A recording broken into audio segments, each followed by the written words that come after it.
Sa Good Vibes, Heroes Welcome ang nagsugata sa pag-apot sa softball team sang syudad sang Sagay. May report si Nico Delfin.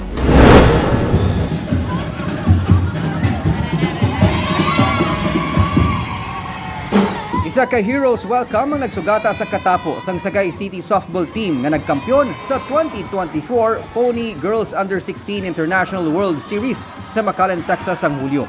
Sa pagbalik sa mga estudyante sa Sagay National High School, madamo sina mga schoolmates ang naghinugyaw. Gileon nga nagpadulong ang caravan sa Sagay City Hall kundi ginsugata sila sa mga city officials.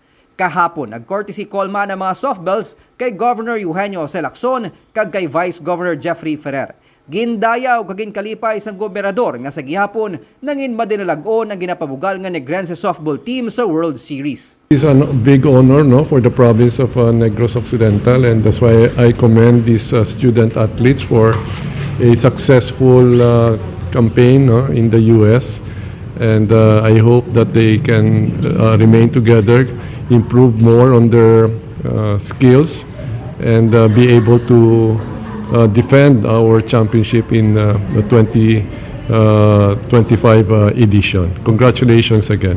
Kabayan sang champion team sa idalom nanday Coach Rinaldo Fuentes, Marciano Santa Maria, Nelsa Delgente kag Boyat Dolorito ang pitcher nga taga Bacolod nga si Nadine Pahotal nga nangin most valuable player sa kompetisyon.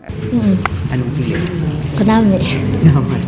Kay nakakuha ko sa MVP tapos nang perde na mo ng 5 katid nga 0 ang score. Mindset ko, sampang. Focus lang.